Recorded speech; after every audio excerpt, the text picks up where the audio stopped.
Hi everyone, my name is Alex. I'm the CEO of yReceipts, and I want to kick off by taking us all the way to Santa Monica and relax a bit. Because 20 years ago in Santa Monica there was a key event.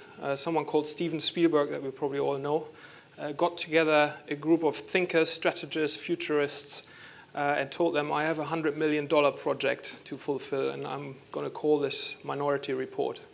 And you guys have now 2 days to tell me how the future looks like. That event was called the Ideas Summit, if you want to Google it. And they came up with, obviously, lots of interesting stuff that we know from the movie. But most importantly, they thought this is retail 20 years later. A set of virtual screens, hovering products, very much digital experiences, touch and go. And we are now 20 years later, and this is what retail really looks like. Pretty much the same, more in HD, maybe slicker, faster. And the technology that we all talk about is working pretty much in the background and makes things a lot more powerful and more efficient. And we have heard quite some interesting stories earlier today in this room and downstairs how that all works. But I want to put this a bit into context. So if we look at UK retail, there are apparently 30 billion transactions happening per year in UK retail. 6 billion of those, depending on which report you believe, are happening online. And 24 billion happen just here, brick and mortar transactions. Now, if we imagine this represents 100 million transactions, then we know that out there, 6 billion transactions of the 24 are identified through loyalty programs, customer experience programs, and other mechanisms for retailers to identify us in the stores, which leaves us with an astonishing 18 billion transactions that are not identified. 18 billion transactions. That's as if 75% of online transactions wouldn't be identified. No one would know who buys stuff online. And that's a huge, huge potential. If we would know these 80 billion transactions and could identify, and if we would be able to communicate with these people and would achieve just one more additional transaction at the average transaction value in UK retail of £15, we could increase UK retail from 380 billion to 750 billion. It's huge. 750 billion opportunity out there. Now, we believe there's a huge, huge topic that everyone talks about and that we certainly play in, and that's connection. Connecting customers to transactions, connecting the data to ecosystems, and ultimately connecting online to offline. Downstairs, people talked about blurring and even removing that barrier between online and offline. I want to start with the first one, connecting customers to transactions. What that really means is we want to identify who customers are.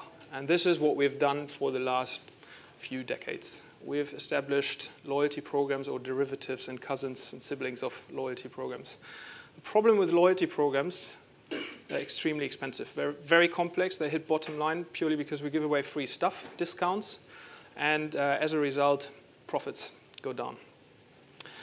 Now, there's a new kid on the block, and we call it the digital receipt. You'll see a series of customer examples here. We provide digital receipts to retailers that have brick and mortar stores and solve the challenge of identifying customers. Now, the idea here is to identify customers, you have to give them something. Loyalty programs give you discounts, points, and anything else. And here with digital receipts, what we give them is purely the convenience of not losing your receipt. That's why customers identify themselves in the stores that we equip. Now let's bring this into context a bit. If you're a retailer with 100 stores and each store sends 150 digital receipts a week, you identify 780,000 transactions a year. That means every month you fill your CRM system with data worth as much as people fit into a stadium. Every single person, you know who they are, what they buy, where they bought, if they left feedback, what they think about your company. Now that's all great. The question is, now what? We want to connect the data to ecosystems, and that's really the crux of it here.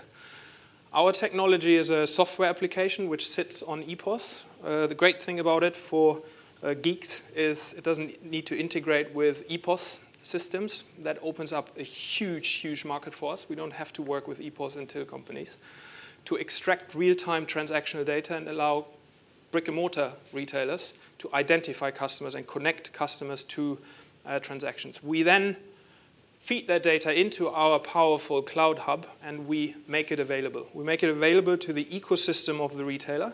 And in the ecosystem of a retailer, we see large differences. So as a result, we don't own the data. We don't do anything with it. We make data available to the people that need it desperately in the ecosystem of the retailer. The last one is online to offline. Our application has been built to capture real-time transactional product-level data on each till or POS device out there and can identify anything and anyone. That means we can close the loop between online and offline. Downstairs, we just heard from Anisha at Maidala. They issue, 17 coupons every second. The important bit is for any loyalty or content publisher to validate and to connect if you drive people into stores. Online to online is fine, but if you drive people into the offline world, you need to make sure you close the loop. You know that particular click, this particular offer, this particular coupon yielded that particular transaction in a certain store. That's what we can do with our transaction, with our software. Now, early on, we talked about talking to customers because we have now identified them. If you take this ecosystem, the opportunity is even bigger. We can't even quantify it yet. So there's a huge, huge, huge opportunity out there to identify those 18 billion transactions. And that's only the UK. Let's not forget. Now, I'm not only talking vision here. I'm talking actual real results. So I give you a few of our existing client base and just talk you very quickly through it because I have apparently 1.5 minutes left. We managed to increase data capture 18-fold for a retailer. Another one saw 8,900 growth in visibility. That means they are now identifying almost 60% of their customers in the store. 7 times increase in feedback because suddenly you don't have the flip side of a paper receipt. Please visit our website /feedback and type in your transaction number. You click on your digital receipt. Much easier. 4 weeks to RI. We're software as a service-based business, no complex pricing. You can increase your Google ranking. We helped retailers jumping from page 5 to page 1. This is a really interesting one. Product reviews. We make this data available to FIFO, Review, Trustpilot, all the people out there that need data, transactional data, and the customers behind it. We help customers to increase their rankings. You know, the 5 gold stars that you see on Google. They suddenly have an impact online and therefore rank higher, more people buy because more people trust, because more reviews are in there. So it's hugely powerful. Our customers use the data to target specific clients working in specific, shopping in specific stores and invite them to in-store events. And as a result, more people come rather than blasting out an email to your entire database and invite people to random stores and you don't know whether they have ever shopped there. So all in all, let's not forget there are 18 billion transactions and we all are part of those 18 billion where we walk in and walk out again. But if we are not consumers, but the retailers, there's a huge opportunity and we are helping to address that. Thank you very much.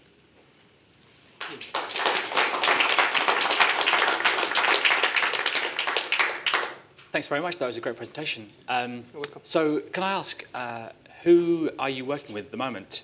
And what's your business model? How does kind of that side of things work? Sure. So we work here in the UK, work with people like Mothercare, for example, LK Bennett, Charles Tyrrell, Puma, you saw like a few there, Billabong, so very much, I think, retailers that are currently not in the grocery sector.